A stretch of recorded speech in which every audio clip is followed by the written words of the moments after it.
Semestre concluído, está na hora de fazer aquela retrospectiva de algumas das melhores leituras do primeiro semestre, com a tag dos 50%.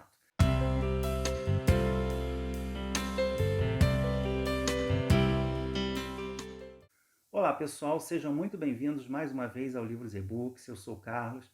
Para quem ainda não sabe, a tag dos 50% já é tradição nos canais literários do YouTube e é um questionário com 15 questões em que no final de cada semestre é feita uma mini retrospectiva do que de melhor foi lido até o momento. Então está na hora de responder essa tag, já que chegamos ao segundo semestre de 2020, então vamos lá. Ressaltando que todos os livros mencionados aqui que já tiverem vídeos específicos no canal, eu vou deixar o link tanto aí em cima quanto na descrição do vídeo. A primeira pergunta é: o melhor livro que você leu até agora em 2020? E não só até agora, como até o momento, a melhor leitura que eu já fiz na vida. Não poderia ser outro senão o grandioso Guerra e Paz.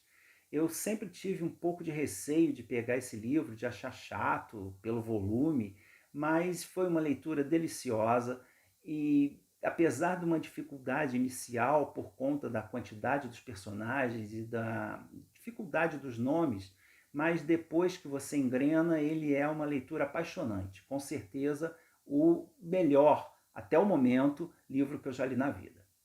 2. A melhor continuação que você leu até agora em 2020. Bom, exatamente continuação eu não li nenhuma, mas eu citaria aqui Um Pressentimento Funesto, da Agatha Christie. Além dos seus detetives mais tradicionais, que são o Hercule Poirot e a Miss Marple, a Agatha Christie também criou uma dupla, um casal de detetives que é o Tommy e a Tuppence Beresford. E eles protagonizam 5 livros. E eles são diferentes na obra da Agatha justamente porque eles envelhecem junto com a publicação dos livros, né? Então eles começam bem novinhos e no último livro eles já estão com uma certa idade. Então dá uma certa continuidade na história deles. Apesar de que você pode ler cada livro tranquilamente, mas ele não deixa de ser uma continuação. Então eu vou citar aqui esse que é o 4º volume envolvendo esses personagens, né, e que para mim até o momento foi o melhor de todos. Ainda falta um para ler e ele é melhor até do que o primeiro. E então fica aí com Agatha Christie. As próximas 2 perguntas eu normalmente não respondo porque eu não acompanho os lançamentos, eu não compro lançamentos. Aliás, eu não compro praticamente livros, quase todas as minhas compras são e-books. Então eu pulo a terceira, que é algum lançamento do primeiro semestre, que eu ainda não li, e a quarta, que é o livro mais aguardado do segundo semestre. Eu não tenho resposta para essas 2 questões. A quinta pergunta é o livro que mais te decepcionou esse ano. E na verdade não foi uma decepção, porque o livro foi bom, mas eu diria que foi um excesso de expectativa, porque toda opinião que eu vi sobre esse livro era colocado como uma obra-prima, e eu não achei isso tudo, que foi o Persépolis, da Marjane Satrapi. Eu assisti primeiramente o desenho baseado nessa HQ e gostei muito, e aí me deu vontade de ler a HQ. E eu achei o desenho superior, mas mesmo assim a história, apesar de ser um tema bastante interessante, fala sobre a Revolução Iraniana, mas ela é colocada como pano de fundo. Na verdade, a história fala sobre a vida da autora, né? De que ela sempre foi uma jovem bastante rebelde, e com isso os pais a mandaram para a Europa para que ela não sofresse todos os percalços ali da Revolução Iraniana. E lá na Europa, na Áustria precisamente, ela viveu uma vida aí de bem adolescente, né, envolvida com drogas, com namoros, e isso não achei muito interessante. A parte que fala especificamente da Revolução valeu a pena. Então, como eu disse, não foi decepcionante, mas deixou, pelo menos para mim, um pouco a desejar. 6. O livro que mais te surpreendeu esse ano. Vou lá atrás, um livro muito antigo, dos primórdios da existência do nosso país, que é o Viagem à Terra do Brasil, de Jean de Lerre. Esse camarada, ele foi um missionário suíço, que esteve aqui no Brasil lá no iniciozinho de 1500, bem antes ainda da fundação de onde hoje é o Rio de Janeiro. E ele depois, ao retornar para a Europa, ele deixou esse relato de tudo que ele viu aqui, da natureza, dos índios, de tudo que ele viveu aqui, inclusive o que ele aprendeu serviu depois como para ele durante as guerras religiosas que ocorreram na Europa.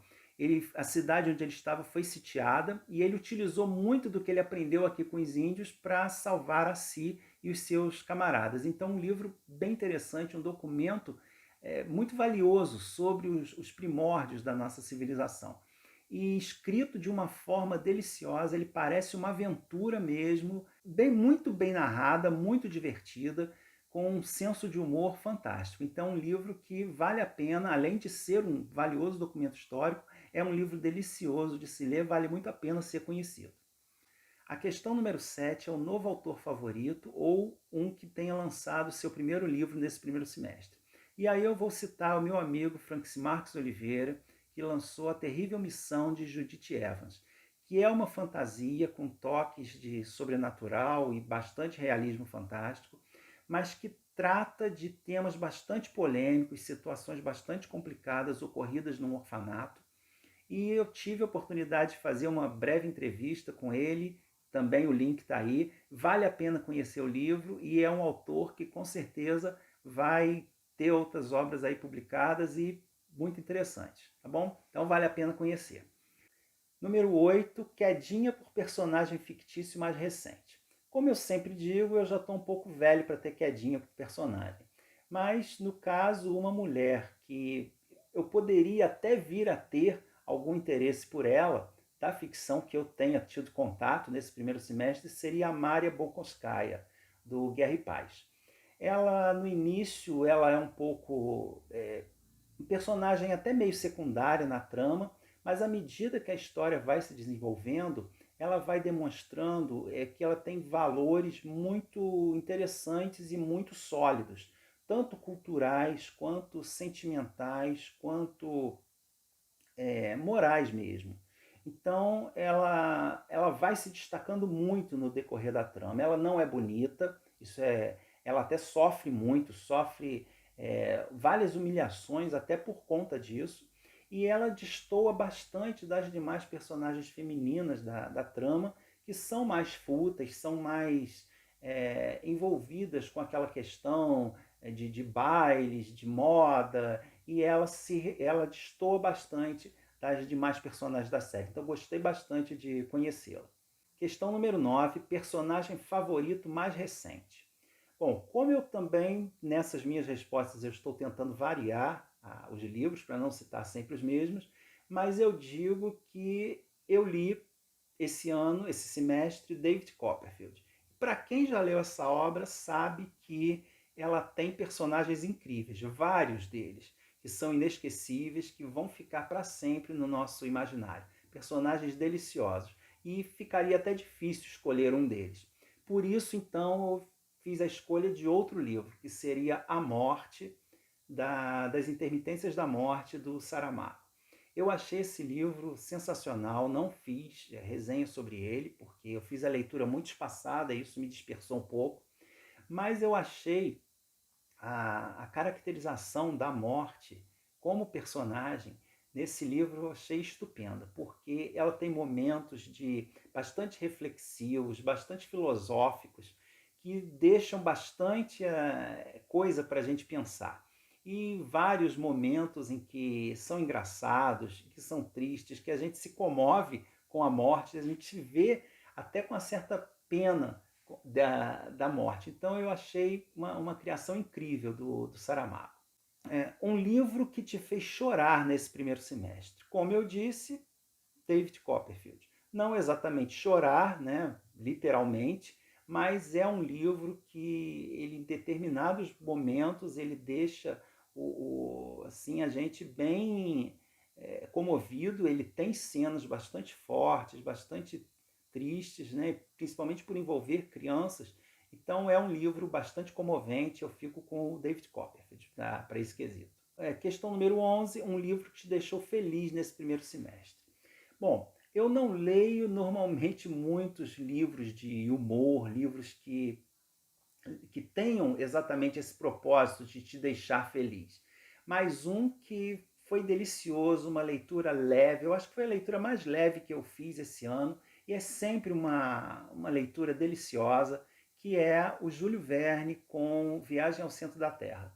Que apesar de, né, todas as situações que ele narra ali, algumas até chegam a ser, hoje em dia, com a ciência que já se conhece hoje em dia, chegam a ser absurdas, mas a escrita dele é deliciosa, ele te envolve, você se vê realmente levado para essa aventura no centro da Terra, e um livro muito, muito, muito gostoso de ler. Então, é um livro que realmente me deixou feliz, principalmente por ter sido lido logo no início da pandemia, então que a gente ainda estava, né, com a cabeça mais cheia de muito mais preocupada, né, com o que está acontecendo, com o que vai acontecer. Então, foi um livro que eu acho que serviu bastante para esse propósito. Questão 12: melhor adaptação cinematográfica de um livro que você assistiu agora.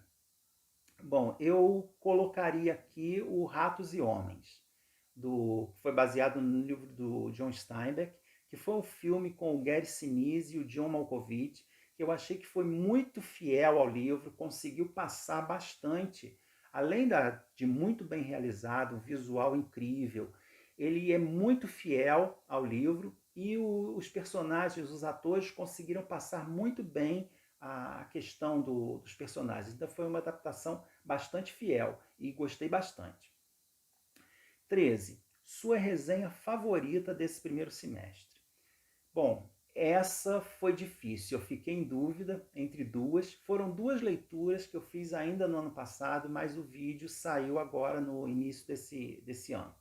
Que foram o Luzia Homem, que me surpreendeu bastante, porque é um clássico da nossa literatura, mas hoje em dia ele está meio esquecido e logo se tornou um dos vídeos mais assistidos aqui do meu canal. Então eu achei bem interessante. Não sei se por conta da resenha está boa realmente, mas ou pelo interesse que o livro em si desperta. Mas foi uma resenha que eu achei bem completa e gostei bastante.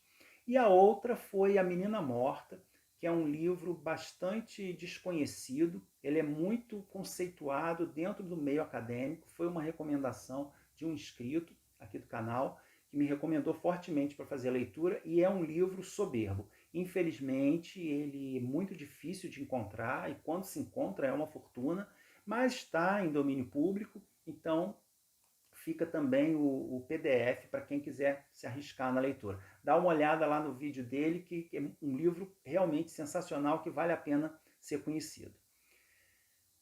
14. O livro mais bonito que você comprou nesse semestre. Essa foi fácil, até porque, como eu disse lá no início, eu normalmente não compro livros, apenas e-books, e foi o único livro que eu comprei nesse primeiro semestre, que foi aqui o livro de Shakespeare, ou The Shakespeare Book, que ele é daquela mesma série que tem o livro da literatura, o livro da história, várias outras. Só que esse não foi lançado aqui no Brasil, e eu acredito que nem seja, mas ele é, né, uma qualidade incrível, ele segue o mesmo padrão, né, da coleção.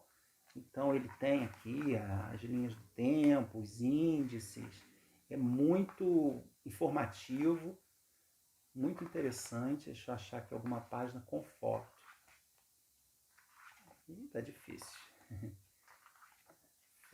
Aqui, ele tem fotos também, e ele esmiuça bastante, peça por peça, do Shakespeare, e as adaptações de cada uma. É um livro bastante completo para quem gosta de pesquisar um pouco mais sobre a obra do Shakespeare. E a última pergunta é: qual livro você precisa ou quer muito ler nesse segundo semestre? E a resposta para essa questão eu tirei lá da minha meta de leitura do Scoob. Aliás, já deixo o convite para quem não o faz, para me acompanhar lá no Scoob, que as minhas leituras estão sempre bem atualizadas. E dos livros que ainda faltam ler da minha meta para esse ano, eu escolho o Coluna de Fogo, que é o terceiro volume da trilogia Os Pilares da Terra, do Ken Follett. São livros independentes, eu já li os outros dois há bastante tempo e estou bastante empolgado para fazer a leitura desse terceiro volume, porque os dois primeiros foram deliciosos. mas como é um calhamaço e eu pretendo deixá-lo assim para fazer uma leitura mais exclusiva. Eu fiz outras leituras mais rápidas, mais curtas e deixei ele para ter uma dedicação maior a ele, tá bom? Mas quando vier também, com certeza eu vou fazer vídeo e trazer aqui para vocês no canal. Então essas foram as minhas respostas à tag dos 50%. Quem quiser responder, sinta-se à vontade. Se você tem canal e fez o vídeo também com as suas respostas, deixa o link aí nos comentários para que eu possa ir lá conferir. Adoro assistir essa tag. E quem quiser também, quem não tem canal, quiser responder aí nos comentários, fiquem à vontade, tá bom? É isso. Um grande abraço a todos. Peço que, se vocês gostaram do vídeo, voltem sempre, curtam, deem sua curtida aí embaixo e assinem o canal, tá bom? Um grande abraço, tchau, tchau.